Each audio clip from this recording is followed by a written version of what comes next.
Lyme disease.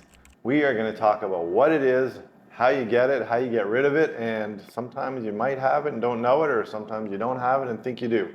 I'm Dr. Paul Zalzal. I'm Dr. Brad Weening. Welcome to Talking with Docs. And today we have an infectious disease specialist, Dr. Tom Warren, who's joined us to share with us his knowledge about this exact topic. Welcome, Tom. Tom, first time on this channel. You should know we sometimes crack a few jokes here and there. They're usually dad jokes, like I got rid of all the apples in the house because an apple a day keeps the doctor away. Not funny, but dad jokes just the same. So please tell us about Lyme disease. What is it? So Lyme disease is a bacterial infection that can be acquired through a tick bite. Okay, and as we've all seen in the news and read about, ticks are moving north because of global warming and other factors. We're seeing more and more tick bites in northern climates and in more populated areas than previously, so it is a concern. So this is a vector-borne disease, I guess you would call it, since the tick is the vector that carries the bacteria that infects the human with Lyme disease. And that bacteria is? Borrelia burgdorferi.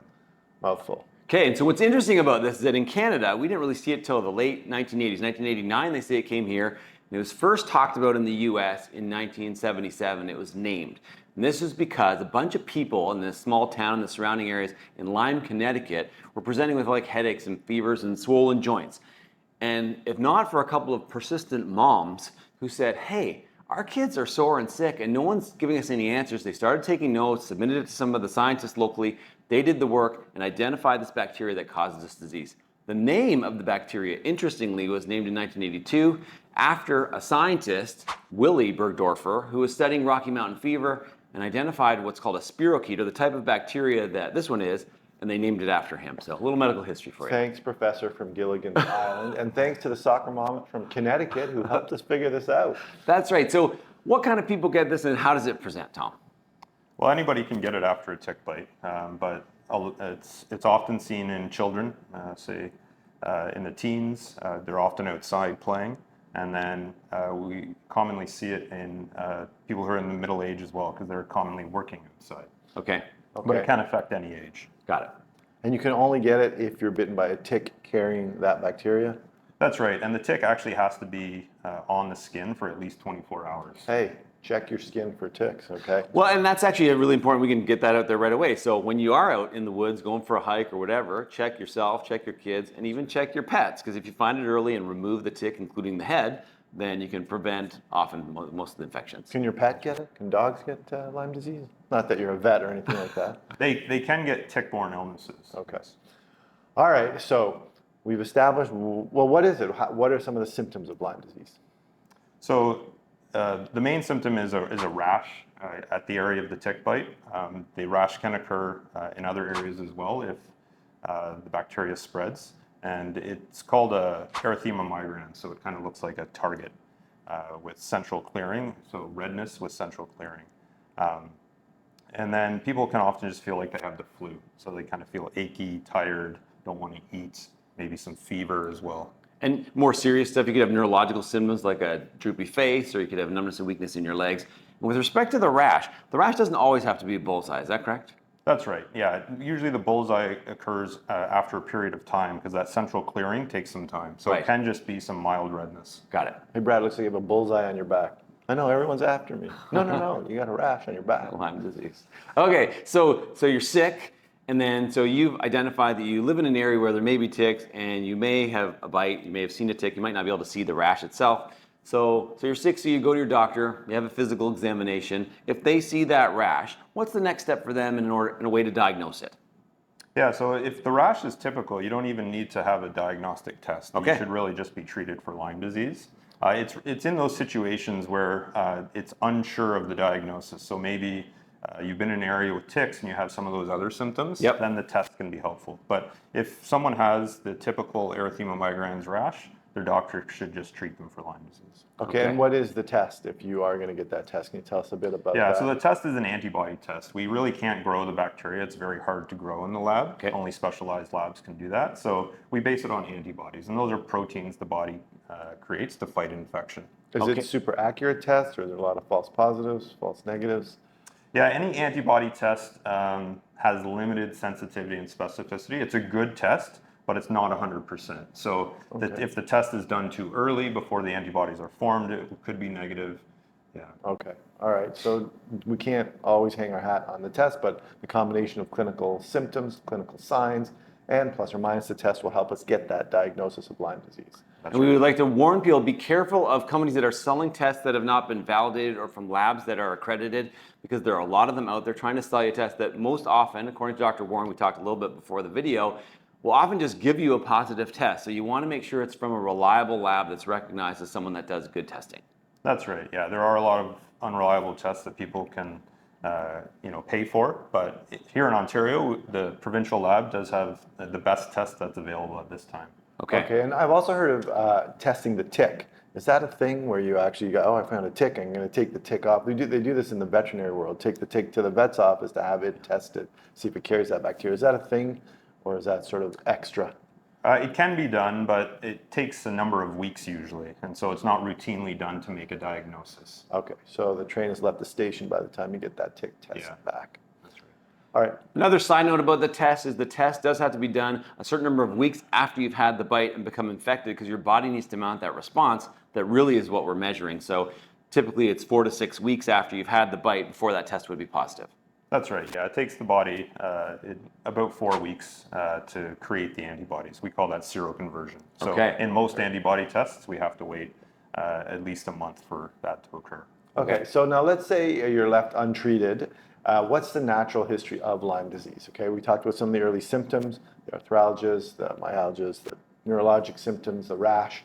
That just go away on its own, or does it progress all the time? Is it different for different people?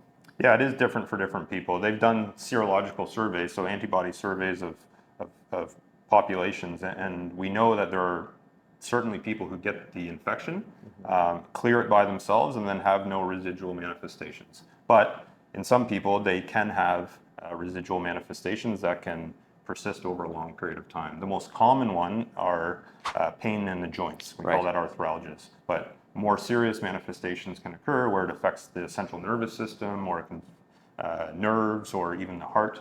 But the most common persistent manifestation is pain in the joints. Okay, and what percentage is that? Is that most people that'll happen to, half the people, or a small subset of people? It's only a small subset of people Okay. that will have residual symptoms that persist for months or even years. Okay, so that should alleviate some panic if you're worried that That's you've been right. exposed. It's a very small subset of people that go on to have this chronic type illness. Most people their body can deal with it on their own. And then, But yeah, this is an important thing that you and I talk about on our channel all the time. So we talk about, okay, well, if it's potentially not very serious, but there's a small group of people that have serious complications, how do you decide if you treat it? So we've talked about, was the risk low of the treatment, is the cost low, and is it effective? And in this setting, we would say yes to probably all three of those, that if you don't get it treated, you might be very bad for you. The treatment is straightforward, and it's cheap and available. So people should probably lean towards getting treated rather than saying, hey, maybe I can just fight this off on my own.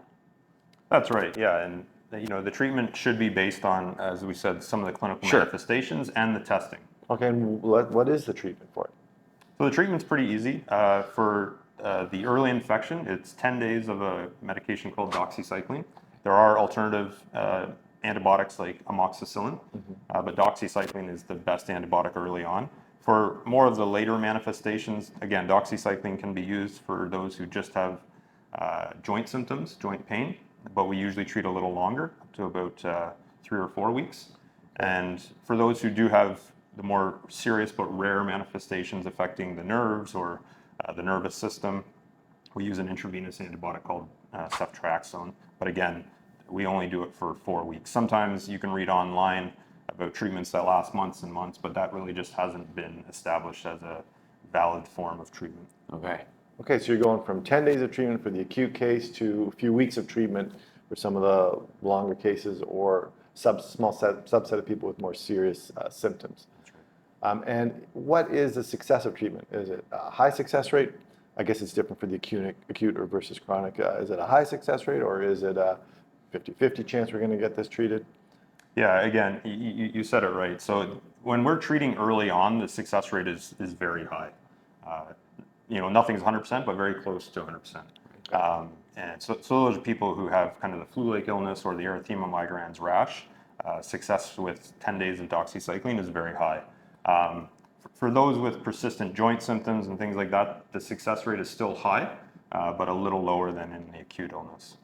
So the take-home message here is that if you have the rash and the history and the exposure, get the treatment, because there's a high chance of curing you of this problem and preventing the long-term complications, which if you treat it late, you don't have that same possibility. And the other thing too, I think, for the longer-term people is they might have other problems so you could have Lyme disease, but you also could have arthritis or other problems that mimic this. So, hey, maybe the Lyme disease gets treated and you're left with some of the other residual stuff. Yeah, it's tricky to know. That's important because often with the joint manifestations, it's more of an immunological response. Right. So the bacteria stimulated the immune system, but it's the immune system itself that's persisting and causing some of the joint symptoms. So it's not going to respond to antibiotics. Right. So it's your fault. No, I'm just kidding to our viewers. Yeah. And so like we love to do on our channel, just about everything we talk about, we always like to focus on prevention too, right? I mean, we've talked about what the disease is, how it's diagnosed, how to treat it. But probably one of the most important things that you can do if you're watching this video is pay attention to how to prevent it. And the prevention strategies are fairly obvious, right? It comes from a tick bite. Avoid getting tick bites.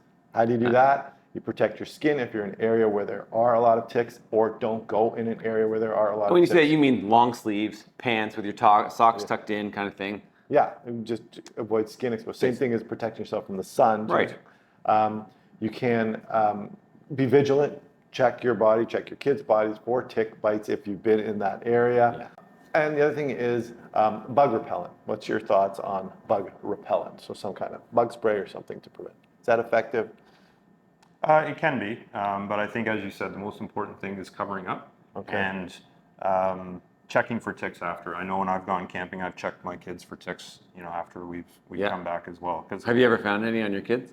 No. Okay. No, thankfully, yeah. I pulled 2 off my dog already this year. It's June in Canada, and I pulled off 2 back in early April. Oh yeah, that's the other thing. We're seeing it because of global warming and other climate issues. It's creeping. We're seeing it earlier and earlier, not only more farther north, but earlier in the season. I mean, I was reading that it almost didn't, normally the ticks will take a break in the winter, but I was reading that in some areas, even in December, where it's normally winter, we're still finding ticks around. So be vigilant about that too.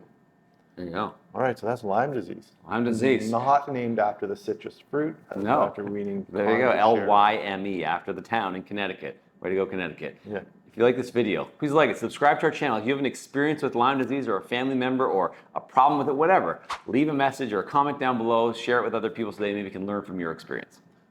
And remember, you are in charge of your own health. And thanks to Dr. Warren for joining us this morning. Thank you. Super helpful. We'll see you next time.